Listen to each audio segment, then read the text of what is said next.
28 సంవత్సరాల experience evidence based గల ఆయుర్వేదిక multi speciality hospital KSCSC hospital మన హైదరాబాద్ లో. రాంబాబు గారు, ఈ క్వశ్చన్ రియల్గా ఫ్రాంక్గా చెప్పాలి. సో మీరు ఈరోజు జబర్దస్త్కి చీఫ్గా ఉన్నారు. అవును, మీరే మేకప్ చీఫ్ అక్కడ. అవునవును, అంత పెద్ద షోకి ఇన్ని ఇయర్స్ నుంచి కూడా జబర్దస్తి శ్రీదేవి డామా కంపెనీ. ఎస్, మేకప్ చీఫ్గా ఉన్నారు కాబట్టి బాలకృష్ణ గారు ఒకానొక టైంలో ఒక జబర్దస్త్ లీడర్కి వార్నింగ్ ఇచ్చారు అని న్యూస్ కూడా వచ్చింది, మనకి స్ప్రెడ్ అయింది బాగా. అది ఇతను ఏ లీడర్కి, ఎవరికి? శకలకి శంకర్. ఎందుకు ఇవ్వాల్సి వచ్చింది అది నాకు తెలియదు. అసలు నేను లేనప్పుడు నేను షూటింగ్ చేస్తాను, ప్రొపరేట్ వెళ్తున్నా, ఏదో కొంచెం మాట్లాడితే అది మామూలే, అది సారీ చెప్తారు మామూలే. అయింది తప్పు మాట్లాడారు, ఏదో తప్పు స్టేజ్ మీద ఏదో షో, ఇది ఎక్స్ట్రా ఏదో ఎక్స్ట్రా మన ఏదో వచ్చింది ఉంటుంది, స్కిప్ చేసేటప్పుడే ఆ కిట్ చేసేటప్పుడు ఏదో కొంచెం ఏదో వచ్చి ఉంటుంది. నేను అలాంటిది నాకు అంతవరకు నేను పడుచుకోలేదు. నేను ఇచ్చిన మాట అయితే వాస్తవం. ఏదో అడుగుతాను, ఎందుకని ఇలాంటి చేయొద్దు అంటారు అంతే. మరీ వారిని ఆయన అలా ఇవ్వరు కదా.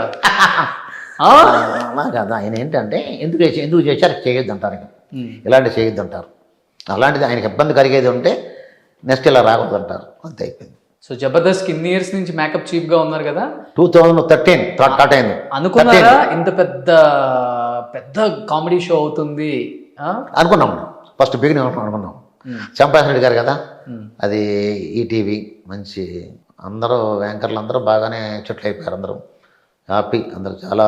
2013 అప్పుడు ఇప్పటివరకు అలా ఉంది. రెండు జబర్దస్త్ ఎక్స్ట్రా జబర్దస్త్, కానీ ఈ మధ్య సీదే డామా కంపెనీ స్టార్ట్ అయింది మళ్ళీ. ఈ ట్రెండ్ కూడా మీరే కదా స్టార్ట్ చేసింది, మొగోళ్ళకి లేడీ గెటప్ చేసేది. దీంట్లో జబర్దస్త్లు ఎక్కువైంది. అది ఇంత ట్రెండ్ అవుతుంది, అర్థం తెలిసిపోయింది. లేడీ గెటప్ ఇంత పేరు వస్తుంది. అయింది, తెలిసింది. ఎవరెవరు? వినోద్ని తర్వాత చంద్రబాబు చేశాడు, అందరూ చేశారు. రఘు కూడా చేశాడు, చాలా మంది చేశారు. లేడీ గెటప్ చేయని వాళ్ళు లేరు. ఎందుకని ఎస్పెషల్లీ జబర్దస్త్ లాంటి షోకి అమ్మాయిలను కాకుండా వాళ్ళకే లేడీ గెటప్స్ ఇచ్చేయాలని ఎవరి కాన్సెప్ట్ ఇది? కాన్సెప్ట్ అంటే వాళ్ళని మీకు ఫస్ట్ కామెడీ అనిపించిందా ఇదేంద్ర బాబు లేడీ గెటప్స్ అని? అందరికి ఒరిజినల్ వాళ్ళని కొట్టకూడదు, ఒరిజినల్ లేడీస్ తిట్టు కూడా కొట్టకూడదు, మహిళ ఒప్పుకోరుగా. దాని నుంచి మీకు లేడీ గెటప్ లో బాగా అందంగా అనిపించిన అబ్బాయి ఎవరు? అందరూ బాగుంటాను. అదొకటే. వినోద్ ఉన్నాడు, చక్కల శంకర్ కూడా బాగుండేవాడు. రఘు వేసాడు, ఆర్టిస్ట్ రఘు, లడ్డు రఘు వేసాడు. 2013 నుంచి స్టార్ట్ చేశారు జబర్దస్త్ మేకప్ మీరు చీప్ గా. దాంట్లో చిన్న చిన్న క్యారెక్టర్లు చేసి లీడర్లు అయ్యి ఇప్పుడు పెద్ద స్థాయికి వచ్చిన వాళ్ళు కూడా ఉన్నారు. ఎలా అనిపిస్తుంది వాళ్ళ జర్నీ చూసినప్పుడు మీకు? వాళ్ళు పడ్డ కష్టం, ఎవరు వాళ్ళు అసలుకి? వాళ్ళు టాలెంట్ ఉంది కదా, టాలెంట్ వాళ్ళు వచ్చారు పాపం, ఊరక రారు వాళ్ళు, టాలెంట్ ఉంది వాళ్ళు, బాగా కష్టపడ్డారు, వచ్చారు. దాన్ని బట్టి బాగా స్ట్రగుల్ పడ్డ వాళ్ళంటే ఎవరి పేర్లు చెప్తారు మీరు? తగులు అనేది ఎవరు దానిలో అందరూ హ్యాపీ. అప్పుడు పడ్డారు, అప్పుడు బిగినింగ్ అందరూ ఓకే, కానీ అందరూ తగులు పడిన వాళ్ళే. ఈరోజు అందరూ సొంత ఇల్లు, కార్లు అందరూ కొనుక్కున్నారు. అందరూ జబర్దస్త్ ఆట ఇబ్బంది ఏం లేదు, నథింగ్. ఎవరికి అందరూ చిన్న చిన్న క్యారెక్టర్ వేసుకున్నాడు, అది వేసిన కానీ పాపులర్. ఆ షో వల్ల ఇల్లు, కార్లు కొన్నాళ్ళు కూడా చాలా కార్లు. రవి ఉన్నాడు, రవి వీళ్ళందరూ ఉన్నారు చాలా మంది. బట్ ఆ షోని కూడా కొంతమంది తిట్టి మమ్మల్ని ఉపయోగించుకున్నారు, తర్వాత మాకు పని లేక మేము వేరే షో చేస్తున్నాం కామెంట్ చేశారు కదా. వాళ్ళ మీద మీ ఒపీనియన్? వీళ్ళు ఇలా మెయిన్ వాళ్ళు ఉన్నారు కదా, వాళ్ళు డబ్బులు ఇవ్వక, కొంతమంది డబ్బులు ఇవ్వక కాదే, వాళ్ళు కాదు, వాళ్ళది కొంతమంది సైడ్ అయిపోయారు దాని నుంచి. అంతవరకు మళ్ళీ వస్తున్నారు, మళ్ళీ మనం వెళ్ళిన వాళ్ళు వస్తున్నారు. జబర్దస్త్ ఎన్ని చేసినా జబర్దస్త్ తర్వాత ఏదైనా ఓకే. బట్ రోజా గారు, నాగబాబు గారు ఉన్నప్పుడు బాగుండేది షో. ఇప్పుడు ఆయన పోయిన తర్వాత ఏమనిపించింది? అందరికి చాలా మంది బాధపడ్డారు బాగా. మీకు ఎలా అనిపించింది? నాగబాబు గారు బాగా చేశారు. నాగబాబు గారు, రోజా గారు బాగా నెంబర్ 1 వాళ్ళు. ఆ కాంబినేషన్ బాగుంది. ఈ రోజుకి ఆ కాంబినేషన్ బాగుంది. ఈ పాత కూడా వస్తున్నాయి ఇప్పుడు. ఆదివారం పూట నాగబాబు గారు చేసినవి కానీ వస్తున్నాయి ఇప్పుడు. అవి చూసినప్పుడు బాధ అనిపిస్తుందా? అవి మెయిన్ అది, దాని తర్వాతే కదా. ఇప్పుడు నాగూరు బాబు, ఇప్పుడు ఇది బాగుంది, అది 10 ఇది 10 అండి. ఇది బాగాలేదు, ఇది బాగా ఉంది. అది ఆ రేంజ్కి అది, అప్పటికి అది బాగుంది. హైయెస్ట్ రెమ్యునరేషన్ ఏ టీమ్ లీడర్కి ఉంటుంది సార్? ఏది జబర్దస్త్లో? ఎవరు జబర్దస్త్లో హైయెస్ట్ రెమ్యునరేషన్ ఎవరికి ఉంటుంది? కష్టపడి ఇంత దూరం వచ్చిన ప్రతి ఒక్కళ్ళు మీకు క్లోజే. అది కావచ్చు, నాకు తెలియదు రెమ్యునరేషన్లో. నేను అంత పడుచుకోను రెమ్యునరేషన్, అందరికి బాగున్నది. పోనీ మీ రెమ్యునరేషన్ ఎంత? మాది మామూలు అని చాలా మాది ఏమని చేస్తుంటాం. దాని రెమ్యునరేషన్ గురించి మనకు తెలియదు, ఎవరిని అడగనది, వాళ్ళ remuneration separate. Sir Jabardasth show short అయిన కాడ నుంచి మనకి ఎందుకని సుధీర్ రష్మి ఈ జపం షోలోనే స్టార్ట్ చేశారు? అంటే షో హైప్ కోసమా, లేకపోతే రియల్ గా లవ్ ఉందా, పెళ్లి చేసుకోబోతున్నారా, లేదన్నదే అసలు ఏంటి ఏముంది అక్కడ? మీరు నాకు తెలిసిన లేదండి నేను ఆ. అనుకుంటాను. నన్ను చాలామంది అడిగారు, ఆ. ఏం లేదండి. సో ఓన్లీ అంతే. అసలు ఎలా ఉంటారు ఆఫ్ కెమెరా వాళ్ళిద్దరు బయట? బయట బాగా ఉంటారు, అలా ఉంటాను. ఏముంటాను, ఆ కుర్రాడు కూడా మంచి కుర్రాడు, ఇప్పుడు అమ్మాయి కూడా జాబ్ ఏముండదు, అలాంటివి ఇలా ఉన్నాయి. ఆ టేజ్ అప్పుడే దీంట్లో ఉంటుంది అంతే. అలాంటి నాకేం కనిపించలేదు. షో కోసం హైప్ షో కోసం హైప్ పెంచడానికి అది అలా మేము చేయాలి. జనాన్ని కొంచెం జనానికి కొంచెం చేయడానికి, జనం కోసం అది జనం కొంచెం పిచ్చెక్కి చూడాలి షోని. చూస్తారు కదా. వీళ్ళిద్దరి మధ్య ఒక కనెక్షన్ పెడితే కరెక్ట్. నెక్స్ట్ ఎపిసోడ్ లో రివీల్ కాకుండా వాళ్ళు చూడాలి టీవీల మీద. ఎస్, అది 8 years నుంచి కంటిన్యూ చేసుకుంటూ వస్తున్నారు. అవును చేసి వస్తున్నారు. అలాగే చూసే వాళ్ళందరూ నాకు అప్పుడప్పుడు అనిపిస్తుంది ఏంటి అని ఉందని. తర్వాత మీకు కూడా అనిపిస్తుంది? అనిపించేది అప్పుడప్పుడు, తర్వాత అనుకునేవాడు లేదు కాదని. అలాంటి కాదు, మా కుర్రాడు మంచి కుర్రాడు అతను కూడా. చాలా అచీవ్ అయ్యారు. ఇంకా రెస్ట్ తీసుకుంటున్నారా, ఇంకా చేస్తున్నారా సినిమాలో? ఇప్పుడు గుణశేఖర సినిమా చేస్తున్నాం మేము, శకుంతలం. అదొకటి అయిపోయింది మొన్నే. ఇంట్లో చేయొద్దు అంటున్నారు మా అబ్బాయి, చేయొద్దు వదిలేమంటున్నారు. ఎందుకు చేయటం వద్దు. ఇప్పుడు ట్రెండ్ మారిపోయింది నాకు, అసలు చాలా మారిపోయింది. ఏదైనా వస్తే చూడటం అంతే. చేయాలి, పెద్ద చేయాలి ఇంట్రెస్ట్గా లేదు. ఏదన్నా ఎవరు పిలిస్తే చేద్దాం, లేదు.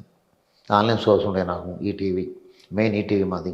ఈటీవీ రాంబాబు అంటారు నన్ను. ఒకప్పుడు రాంబాబు మేఘరావు, ఇప్పుడు ఈటీవీలో పనిచేసుకొని మా తమ్ముడు ఉంటాడు ఈటీవీ మురళి, నేను మా సాంబశివరావు ఉన్నాడు మావాడు, అందరం ఈటీవీలో పనిచేస్తుంటాం మేము. సో ఈ షోలు చేసుకుంటా ఇప్పుడు కొంచెం రెస్టింగ్ మోడ్. ఎక్కడ పడ్డా మా కుర్రోళ్ళు చేస్తున్నాం. 400 మంది కుర్ర అసిస్టెంట్ ఉన్నారు మాకు. అందరూ హై లెవెల్ ఉన్నారు, బాగా సంపాదించున్నారు. అందరు పెద్ద హీరోల దగ్గర, పెద్ద హీరోల దగ్గర మా కుర్రోళ్ళు ఉన్నారు. అందరు బాగున్నారు. సో మీరు ఇప్పుడు హ్యాపీ? ఫుల్ ఇల్లు కట్టుకొని? అవునండి, ఇల్లు కట్టుకున్నాం మేము, చాలా హ్యాపీగా, ఫుల్ హ్యాపీ. ఏంటంటే ఇప్పుడు ఏంటంటే పని చేయలేదన్నారు, టైం పాస్ పని చేయాలి. ఒకసారి అది వచ్చిందంటే ఇండస్ట్రీ కళామతల్లి లోపలికి ఇంకా పోదు. చేయాలని నాకు వద్దన్నారు, మళ్ళీ చేయాలని చేస్తాను. చేయనాను కాదు, ఏదో నాకు ఇష్టమైన సినిమా చేస్తాను అంతే. అన్ని సినిమాలు నేను అడిగితే ఎవరైనా ఇస్తారు సినిమాలు. నాకు అన్ని సినిమాలు ఏదో నాకు ఇష్టమైన సినిమా. గుణశేఖర్ గారు మాట అన్నారు, నేను మానేస్తాను సార్ మీ సినిమా చేసి అంటే. అదేంటే రాంబాబు మానటం లేదు, మన ఇంకా 3 సినిమాలను మనం చేయాలి నువ్వే అన్నారు డైరెక్టర్ గుణశేఖర్ గారు. శకుంతల ముందు అన్నాను, ఈ సినిమాతో మానేస్తాను సార్, నువ్వు లేదు చేయటం కదా, ఇంకా మన 3 సినిమాలు నువ్వే చేయాలి. ఓకే సార్ చేద్దాం. ఫ్యామిలీ ఏం చేస్తుంటారు? పిల్లలు ఎవరిని? మీ పిల్లలు? మా బాబు డైరెక్టర్ మొన్న ఈఎస్ఎల్ వచ్చాడు. నెక్స్ట్ సినిమా చేయబోతాడు, రాఘవేంద్ర అని. త్వరలో చేస్తాడు సినిమా. దుబాయ్ సినిమాకి మేకప్ మ్యాన్ మీరే కదా? మనం పెడతాం, సేమ్ నా కుర్రాళ్ళు పెడతాం. ఇప్పుడు మన టెంట్ అయిపోయింది కానీ ఇప్పుడు పెద్దవాళ్ళు అయిపోయి కుర్రాళ్ళని లేటెస్ట్ వాళ్ళని పెడతా ఉంటాం. ఓకే. నేనే ఉంటాను, మీరు మా కుర్రాళ్ళు ఉంటారు. సూపర్. బాబు డైరెక్టర్గా రాబోతున్నారు అతి త్వరలో. సూపర్. త్వరలో రాఘవేంద్ర అని అతి త్వరలో వస్తున్నాం మావాడు డైరెక్టర్. సో నిజంగా చాలా హ్యాపీగా ఉంది రాంబాబు గారు. ఇన్ని ఇయర్స్ మీరు వచ్చినందుకు మా సుమన్ టీవీ వాళ్ళు చాలా హ్యాపీ. నాకు మీరు వచ్చి మీ ఎంతోమంది అడిగారు, ఆయన అడిగినా కూడా నేను ఇవ్వలేదు. ఎందుకో అది కలిసి వచ్చింది. అలా మీరే రావటం చేయటం నాకు ఇష్టం ఉంటుంది, నాకు చేయటం. నాకు అందరు చెప్పినవి చెప్పుకోవాలి. అందరూ ఏదో తప్పులు ఉంటాయి, ఏదో అందుకని చేయలేదు. అవన్నీ కామన్ లైఫ్లో. అంటే మీ జర్నీ ఇలానే ఉండాలి, హ్యాపీగా ఉండండి. మీకు ఇష్టమైన డ్రీమ్ హౌస్ కట్టుకున్నారు, సినిమాలు చేసుకుంటూ, మంచి సినిమాలు చూసుకుంటూ, మీరు వర్క్ చేసిన సినిమాలు చూసుకుంటూ. బాబు డైరెక్టర్గా వస్తున్నాడు కాబట్టి ఫ్యామిలీ అంతా హ్యాపీగా ఉండాలి, మీరు హ్యాపీగా ఉండాలని మనస్ఫూర్తిగా కోరుకుంటున్నాను సార్. నిజంగా సుమన్ టీ వాళ్ళు మా దగ్గరకు వచ్చి ఇంటికి తీసి చాలా థ్యాంక్స్ అండి. సుమన్ టీ చాలా బాగుందండి. ఇప్పుడు సుమన్ టాప్ ఏది చూడండి నేను యూట్యూబ్లో, అలా ఇంప్రూవ్ అవుతుంది, చాలా ఇంప్రూవ్ అవుతుంది సుమన్ టీవీ. బికాజ్ ఆఫ్ మీ అందరు సపోర్ట్. అందరూ బాగుంటే ఎవరైనా చూస్తారు, ఏదైనా బాగుంది కాబట్టి చూస్తారు అందరూ, ప్రతి ఒక్కళ్ళు. Thank you sir. చాలా హ్యాపీ మిమ్మల్ని ఇలా చూడటం, ఇంత పొజిషన్లో చూడటం. ఎందుకంటే ఏ మేకప్ మ్యాన్ ఇంత డ్రీమ్ హౌస్ కట్టుకోలేదు. పొజిషన్ అంటే నేను ఇంకా కళ, నాకు కళ ఇల్లు కట్టుకోవాలి. నేను నాకేం లేకపోయిన పని, మన దగ్గర ఫైనాన్స్ ఏమి అన్నీ చేసాం. ఒక ఇల్లే మనకి మెయిన్ ప్రాపర్టీ, అలా కట్టుకోవాలి. నేను ఒక ఆశ ఉంది. ఇప్పుడు నుంచో షూటింగ్ చూసేటప్పుడు నేను చూసేవాడు అందరు ఇల్లు ఇలా ఉంటే మనకి ఎందుకు ఉండకూడదు, ఈ ఇల్లు ఎందుకు ఉండకూడదు, మా చిన్నప్పటి నుంచి అనుకునేవాడిని. ఆ కళ ఇప్పుడు నెరవేరింది. ఇప్పుడు నెరవేరింది. తర్వాత నాకు 60 years, 62, 61 ఇప్పుడు నాకు నెరవేరిన ఆశ అనేది. సూపర్. ఆ కళాంపుల్లో లాస్ట్ జీవితం హ్యాపీగా గడపండి. హ్యాపీ గడప. Main కళాంపులే main. సినిమా పిల్లి లేకపోతే లేదండి. ఆ ప్రొడ్యూసర్లు అందరూ బాగుంటేనే కదా.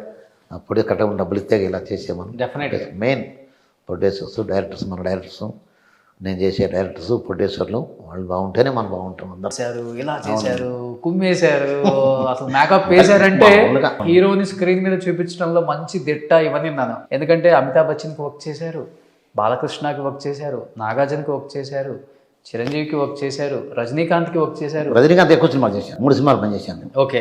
తెలుగు, తమిళ్. ఇంతమంది స్టార్ హీరోస్కి వర్క్ చేసిన మీరు 500 రూపాయలతో స్టార్ట్ చేసిన మీ కెరీర్ కరెక్ట్. ఈరోజు 5 కోట్ల రూపాయలు ఇల్లు కట్టుకునే స్థాయికి ఎదిగారు. ఎలా అనిపిస్తుంది ఈ జర్నీ అంతా చూసినప్పుడు, ఈ 45 సంవత్సరాల జర్నీ చూసినప్పుడు? ఎక్కడ రాంబాబు, ఈ రోజు ఎక్కడ రాంబాబు అనిపిస్తే ఏమనిపిస్తుంది అసలు? ఫస్ట్ ఆఫ్ ఆల్ నేను ఒక గ్రామం, చిన్న గ్రామం నుంచి వచ్చాను. తుంగులూరు మాది, కనాల పక్కనే. బురిపాలెం వీరో కృష్ణ గారు ద్వారా నేను వచ్చాను. వాళ్ళ ఫాదర్, మా ఫాదర్ పరిచయం ఉంది. ఫస్ట్ బిగినింగ్ అని వచ్చి సినిమా దొంగల దొంగ, హీరో కృష్ణ గారి సినిమా, కేఎస్ఆర్ దాస్ గారు ఆయన తీసుకొచ్చి ఆ సినిమా పనిచేశాను. పనిచేసిన కానీ 14కి వెళ్ళిపోయాను. హీరో కృష్ణ గారి సినిమాలన్నీ పనిచేశాను. పనిచేసి మేకప్ కార్డు తీసుకోవాలని. మేకప్ కార్డు తీసుకున్నానికి నాకు ఎవరు బ్యాక్గ్రౌండ్ లేరు, వీళ్ళు ఎవరు పరిచయాలన్నాను. నాగరత్నమార్ అడిగాను, ఎందుకులే ఇక్కడే చేయమన్నాను. నాగరత్నమార్ అంటే కృష్ణ గారు మదర్ ఫాదర్. ఓకే. వాళ్ళు బాగా, వాళ్ళ ద్వారా నేను వచ్చాను. హీరో కృష్ణ గారు భార్య మన ఇంద్రాదేవి గారు నాకు బాగా పరిచయం అయ్యారు. మన మహేష్ బాబు గారు మదర్లాగా, నాకు మదర్లాగా చాలా బాగా చూసి నన్ను చాలా ఇదిలో ఎప్పుడు ఫైనాన్స్ సైడ్ కూడా నాకు అప్పుడు డబ్బులు ఇచ్చారు, భోజనాలు పెట్టేది నాకు చాలా బాగుండేవారు. మేము ఆమెను అడిగమ్మా నాకు యూనియన్ కార్డు కావాలంటే ఆమె ఫోన్ చేసి ఒక జగదీష్ అని ఒక ప్రొడ్యూసర్కి ఆమె యూనియన్ పంపించినాను. యూనియన్ మేకప్ యూనియన్ కార్డు తెప్పించారు. అది స్టార్టింగ్ మా లైఫ్ అన్నది. ఓకే. అక్కడి నుంచి సేమ్ 14 చేస్తా, 12 సినిమాల తర్వాత నన్ను ఫస్ట్ కేఎస్ రామారావు ఛాలెంజ్ సినిమాకి, చిరంజీవి గారి సినిమాకి అభిలాష్ అసిస్టెంట్ పనిచేశాను. అభిలాష్ సినిమాకి నెక్స్ట్ సినిమా ఇది ఛాలెంజ్ సినిమాకి ఆయనే నన్ను చీఫ్గా చేపించారు. చాలా హ్యాపీ, చాలా బుద్ధం, చాలా ఇది ఆయన కింద నేనంటే చాలా ఇది ఉంటాను. నేను చేసాం. వాళ్ళ బ్యానర్ 4-5 సినిమాలు పనిచేశాను. పనిచేసిన తర్వాత మళ్ళీ మేము తమిళ పిక్చర్ స్టార్ట్ అయ్యాను. తమిళ, మలయాళం, రజనీకాంత్ 3 సినిమాలు పనిచేశాను. 3 సినిమాలు చాలా ఇదిగా ఉండేవాడు మాతో ఆయన రజనీకాంత్ గారు. 14 హిందీ సినిమాలన్నీ పనిచేశాను. మెరీ అదాలత్, యమత్వాలా, మెరీ అదాలత్, మహాన్, అమితాబ్ బచ్చన్ గారి సినిమాలు అన్నీ పనిచేసామని. ఇవన్నీ సినిమాలు ఎప్పుడు పనిచేసి అష్టమికి పనిచేశాను సినిమాలన్నీ. సీప్గా 1983లో సీప్గా అయ్యాను. నా మ్యారేజ్ కూడా అదే సంవత్సరం అయింది. మ్యారేజ్ కూడా నాకు టన్ తిరిగింది అనమాట. మ్యారేజ్ అవగానే లైఫ్ అంతా కరెక్ట్ ఉంది. ఫస్ట్ కేఎస్ రామారావు లైఫ్ అని నాకు ఇచ్చిన లైఫ్ ఆయన. నేను ఇండస్ట్రీలో చాలా తక్కువ మహేష్ బాబు గారు అమ్మ పేరు వెంటో ఇంద్రాదేవి గారిది. ఎందుకంటే కృష్ణ గారు ఫ్రేమ్ లోకి ఎప్పుడైతే విజయ నిర్మల గారు వచ్చారో వీళ్ళిద్దరి పేరు ఎక్కువగా వినపడుతుంది. గురిపాలెం నుంచి వచ్చిన వాళ్ళు ఈమె గురించి స్టోరీ చెప్పిన వాళ్ళు కూడా నేను ఎవరిని వినలేదు. అప్పుడు అసలు ఎలా ఉండేవారు కృష్ణ గారు? చాలా బాగుండు, చాలా బాగుండు. చాలా ఇంట్లోనే ఉండేవాడు నేను. చాలా బాగా ఇంట్లో అవుట్ హౌస్ అక్కడ ఉండేవాడు నేను.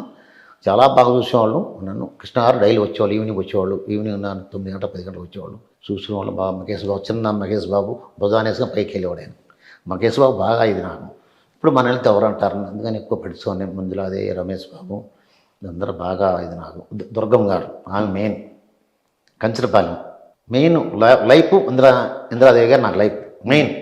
ఇందిరాదేవి గారి గురించి ఇందిరాదేవి గారు మంచి మాటలు చెప్పండి అంటే ఏం చెప్తారు? ఆ లైఫ్ లో మీకు బాగా హెల్ప్ చేసిన? నేను ఈ రోజు నేను ఇలా ఉంటాను ఆమె కారణం. నేను ఇండస్ట్రీలో నిలబడతానికి ఆమె కారణం మెయిన్ ఇందిరాదేవి.